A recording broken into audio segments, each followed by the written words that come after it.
It is 9:47 on a Tuesday night. Your credit card payment cleared an hour ago. The app shows a green check mark. Paid, current, handled. So you open the balance, not because you want to, because some part of you needs proof that the number finally moved. And it did. Barely. So little that you check twice. For a second, you wonder if the app failed to update. But it did update. The payment cleared. The balance just barely noticed. That is the moment your face changes. Not panic, not anger, just that quiet, tired confusion. Because you paid last month. You paid the month before that. You did not miss. You did not ignore it. You did what the statement asked, and somehow the debt is still sitting there, almost unchanged. So you start doing the small math. Not finance math, life math. Can groceries wait until Friday? Can the car repair wait one more week? Can I say yes to dinner without checking the app first? Maybe I am just bad at this. But that feeling is not the full truth. There is a reason your payment clears and your balance barely moves. Because the minimum payment is not a payoff plan. It is the lowest amount required to keep the account alive. That is not the same thing as getting free. To understand why, you only need two simple words: principal and interest. Principal is the actual debt. It is the money you borrowed. If your credit card balance is $5,000, that $5,000 is the principal. That is the number you want to kill. Interest is the cost of carrying that debt. It is what the credit card company charges because the balance did not get paid in full. And when your payment arrives, it does not simply walk straight to the principal and start cutting the debt down. Interest eats first. Principal gets leftovers.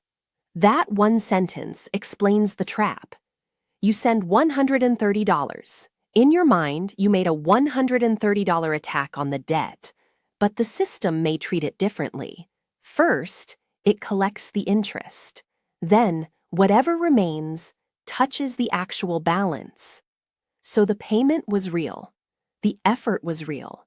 The sacrifice was real. But the progress was smaller than the payment made you feel. That is why the balance barely moves. Not because your money disappeared, because your payment got split before you ever saw the result. And this is where the word minimum becomes dangerous. Minimum sounds official. It sounds responsible. It sounds like the amount you are supposed to pay. The app does not say, "This number may keep you here for years."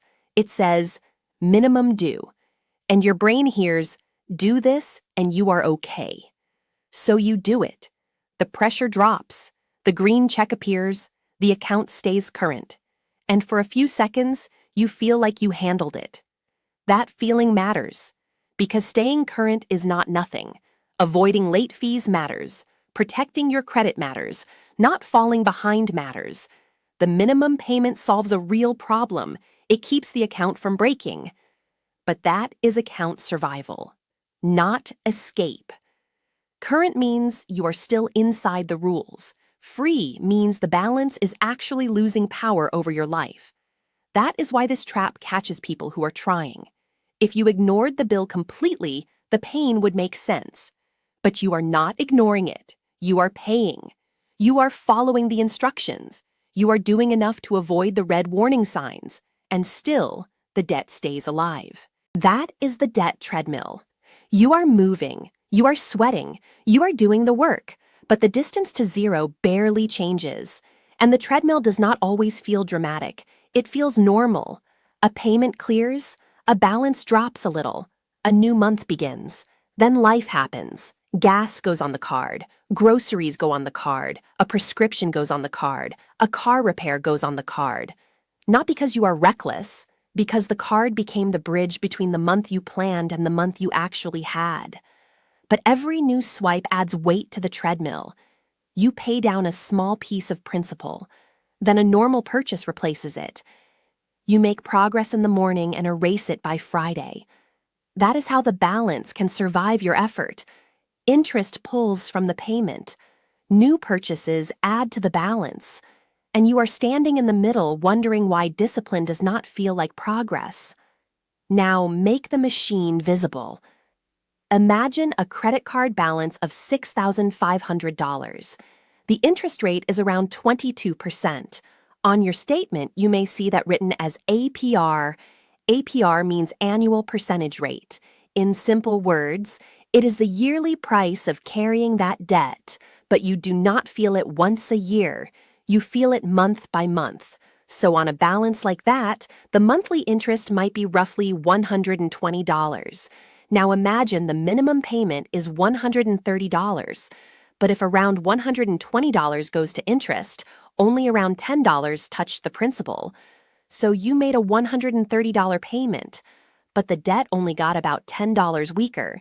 That is the part that hurts, because the statement was not technically lying. You did owe the minimum. You did pay it. You did stay current, but the statement was solving a different problem than the one you thought it was solving. It was telling you how to avoid being late. It was not telling you how to escape. That is the emotional turn. You were not behind on the payment. You were on time. That is what hurt. The system was working perfectly, just not for you. And once you see that, you stop asking only, can I make the payment? You start asking, is this payment killing the debt? That question leads to the most important number on the statement, the interest line. The interest line is the amount of interest your card charged you that month. You can usually find it on the statement. It may say interest charged, interest fee, or finance charge. The wording can change. The meaning does not. That number is the treadmill speed. If most of your payment disappears into that charge, you are not really running forward. You are mostly keeping pace with the machine. Your real progress begins when the payment rises above the interest line. That is escape speed, not motivation. Mechanics. Think of a down escalator. If the escalator is moving down and you stand still, you go backward. If you walk slowly, you may only stay in the same place. To actually climb, you have to move faster than the escalator. Interest is the escalator. The minimum payment may keep you from falling too fast. But escape requires more than not falling. You need a payment that crosses the interest line. So here's how to read the machine. Start with the minimum payment. That number tells you how to stay current. It protects you from late fees and credit damage. That matters. But do not mistake it for an escape plan. Then look for the interest charge. That number tells you how fast the treadmill is moving. Then find the gap between what you paid and what the card charged in interest. That gap is your real attack. If most of the payment went to interest, the balance will barely move. If the gap grows, the debt starts losing strength. That is the number you want to widen. Then stop adding new weight. If you are carrying a balance, the card is no longer acting like a free convenience tool. It is revolving debt.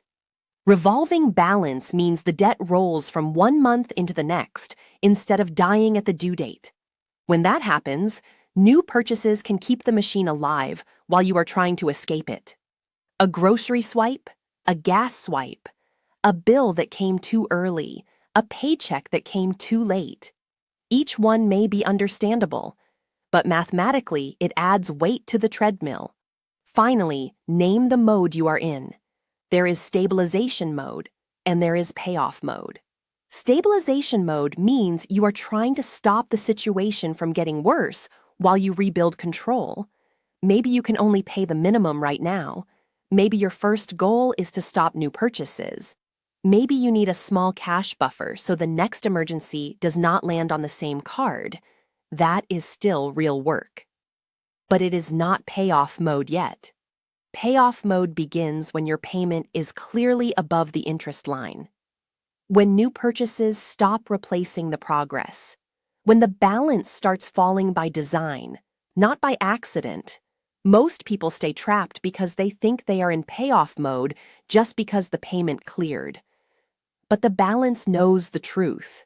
The balance is the scoreboard, not the green check mark, not the confirmation email, not the word current, the balance.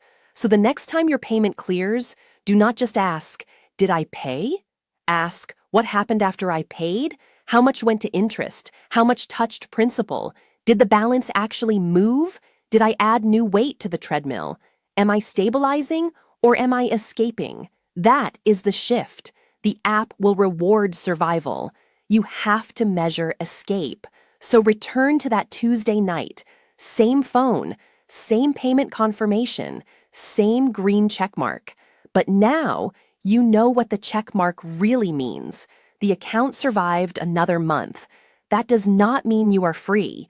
The balance only starts dying when the payment crosses the interest line and new weight stops landing on the treadmill.